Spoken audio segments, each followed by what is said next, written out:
Alright, man, let's just say it out loud. Merab Dvalishvili is the best bantamweight of all time. Yeah, I said it. Better than Dominic Cruz, better than Aljo. No disrespect to either of them. They both had great runs, made their mark. But Merab, he's on a whole different frequency right now, okay? And what's wild is he's only got like 2 actual title defenses. That's it. 2. But it's not about the number of defenses. It's about the caliber of the names he's destroyed on his way to the top. We're talking about Marlon Moraes, Jose Aldo, Peter Yan, Henry Cejudo, Sean O'Malley twice, and Umar Nurmagomedov. Bro, that's a murderer's row right there. And what's even more crazier is that he took out most of these dudes before he even got the title shot. Let's think about that. The UFC had this guy wiping out half of the top 10 before finally handing him the belt. He was just out there cleaning the division like it was just a side quest. The only 2 ranked guys he hasn't fought yet are probably dudes who are either new to the scene or just avoiding him. And now he's pound for pound number 2 in the rankings. And rightfully so. I mean, the guy's a machine. His cardio is next level. His pressure is suffocating. And he just never stops. It's like watching a guy sprint a marathon every round. He's in your face, pushing the pace, grinding you out. There's no breaks, no resets, no chill. Right now, he looks damn near unbeatable, and that's what makes his next fight so intriguing, because all signs are pointing towards him facing Cory Sandhagen, aka the Sandman. Now look, I already know what some folks are probably going to say. They're probably going to be like, man, Merab's got that, easy work, just another day at the office. But nah, this ain't just another day. This ain't just another matchup. This is the kind of fight that makes or breaks legacy. Because if you're overlooking Cory Sandhagen, you're not paying attention. So listen, man, I know, I'm fully aware that Cory Sandhagen kind of dropped the ball a few times in his career. I'm not blind to that. He had his chances against elite competition, and yeah, he came up short. He got smoked by Aljo, had that close loss to Yan, lost to TJ, and more recently, he caught that L against Umar. So I get it. You're probably sitting there like, yo, if he couldn't beat those guys, what makes you think he's got anything from Merab, of all people? And to be honest, that's fair. That's totally a valid question. And here's the thing. Styles make fights. That's not just some old fight cliche. That's real. And when it comes to Cory, he's got something that a lot of Merab's past opponents didn't have. A real jiu-jitsu threat and a wild scramble ability. He's not just gonna lay there and accept position. He's slippery, he's awkward, and he's got range. He's one of the few guys who actually fights going backwards. He doesn't need to plant and throw bombs. He'll jab you, slice you with elbows, and keep you guessing the whole time. And on the ground, he's not just defending, he's attacking. Now, don't get it twisted. I'm not saying that Cory's a lock to win. But what I am saying is, if anyone in the top tier has a funky enough style to maybe throw Merab off rhythm, it might be just him. And look, here's what really makes this fight intriguing to me. Cory Sandhagen brings a legit submission threat that Merab hasn't really dealt with at the highest level yet. Like, yeah, Merab overworked killers like Peter Yan, he beat him, smothered him, Sean O'Malley, out-hustled Cejudo, but none of those guys were throwing up the kind of wild creative submissions that Cory's known for. Like, listen, man, you try to shoot in on Cory the way that Merab did to Sean or Yan, you're diving straight into danger. Cory's got that long frame, those sneaking arms, and he's not afraid to clamp on a guillotine mid-scramble. But it's not even just that. Remember what he did to Umar. He was consistently threatening with leg locks, rolling under, attacking knees, hunting for ankles. It wasn't just defending, it was offense from his back. He made Umar, one of the most respected young grapplers in the game, have to think twice about every transition. And to me, that was huge. And that's where Merab's usual game plan could hit a wall. He loves to shoot, chain wrestle, stay glued to you. But against Cory, that pressure could actually backfire. Because once it hits the ground, Cory's not just surviving, he's working. He's setting traps, looking for subs, consistently making you deal with threats while trying to advance. And don't forget, Cory's coming off that big win over Figgy too. And the way he did it, that wasn't just some point fighting decision. He was dangerous from every position. He even rolled into that nasty leg lock attempt that had Figgy twisted up and fighting for survival. That's the kind of slick, unorthodox grappling Cory brings to the table. He's not shooting double or grinding you out like Merab, but if you slip up for 1 second, he's diving under, attacking limbs, and flipping the script. That wasn't just some layup. He looked sharp, dialed in, like he was finally going to hit that next level of composure. He's building real momentum again. So yeah, I get it. Merab's a tank, and if you're going to pick him, I'm not mad at it. But Cory's not just another striker hoping to survive the takedowns. He's got legit jiu-jitsu in his back pocket, and he's not afraid to use it. That leg lock threat he showed against Umar, that could be a real X factor here. And if you still think Cory's submissions aren't a real threat, let's talk about what happened with TJ. I mean, back in their fight, Cory locked in a heel hook in the first round, and TJ tried to roll out like there was nothing wrong, and then boom, you heard the pop. That wasn't some close call either. TJ later confirmed that he tore his meniscus,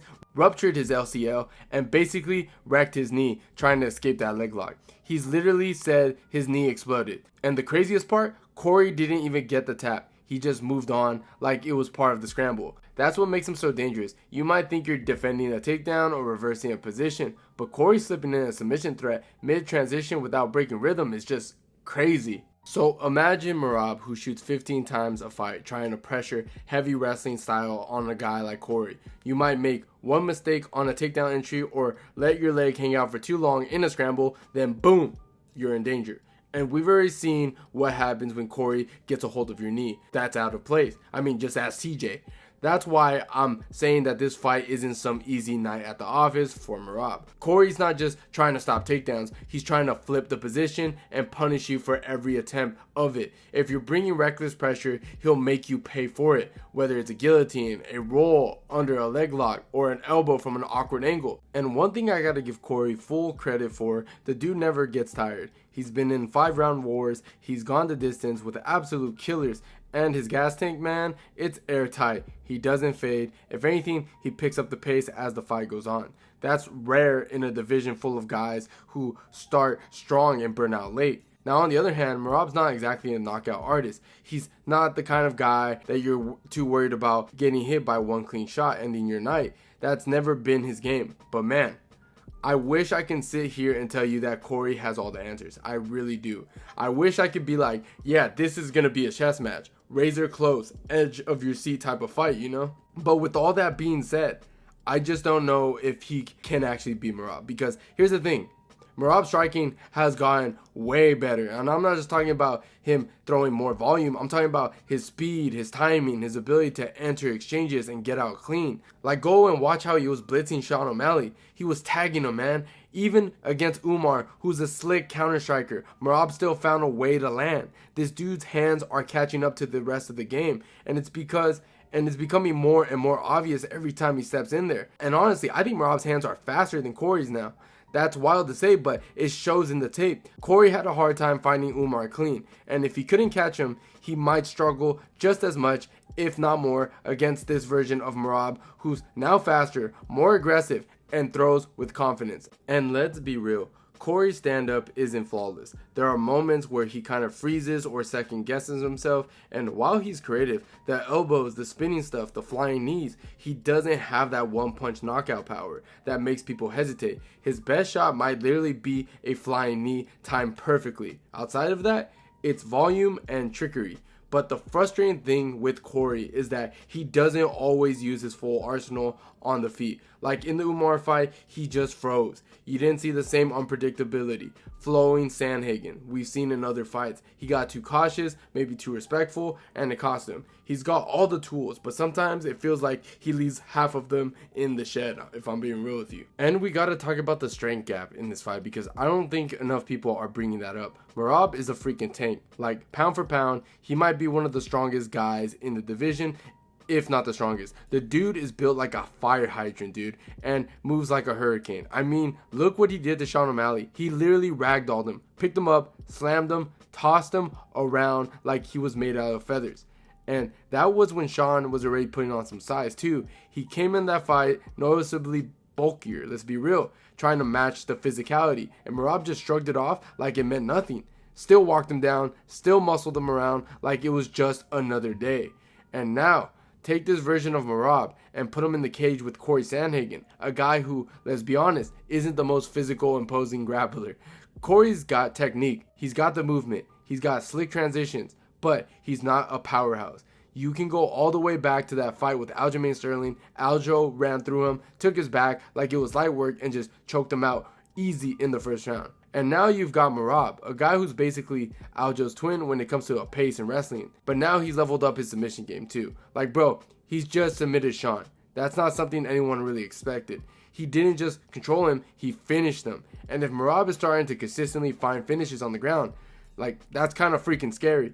Because now we're talking about a dude who can pressure you, break your cardio, outmuscle you, and then either control you against the cage, dump you on your head, and tap you out. And that's a nightmare if you're a lanky striker like Cory who likes to scramble and play tricky. So yeah, Cory's got the leg lock game, and yeah, he's a submission threat in his own right, but the physical strength difference might be too much. If Merab gets him pinned against the fence or locked into a grindy clinch, it could be hard for Cory to create space, let alone reverse position. So yeah, at the end of the day, this fight is still super interesting on paper. Stylistically, it's one of those rare matchups that give you just enough variables to keep you guessing. You've got the relentless motor and strength of Merab versus the length, creative, and submission threat of Cory. And that alone makes it worth watching in my opinion. But man, Merab just doesn't seem human right now. The dude fights like he's got a second pair of lungs and a backup battery in his chest. And with Aljo in his corner, sharpening his tools, evolving his game, fine-tuning the striking, I honestly don't think we've ever seen the peak of this guy yet. And that's the scariest part. He's still leveling up. But if there's anyone in this weight class that can catch him slipping, it's probably Cory. Not because he's the most powerful or dominant, but because he's tricky. He's unorthodox, he plays the game different, and sometimes that's the exact kind of chaos you need to crack through someone like Merab. Now, do I think it's actually going to happen? Probably not, but if someone is going to break the machine, Cory might be the guy to glitch the system. But those are just my thoughts. What do you guys think? Let me know in the comments down below, and if you enjoyed the video, please leave a like. And don't forget to subscribe to the channel if you haven't already. And like always, guys, I'll see you guys on my next one.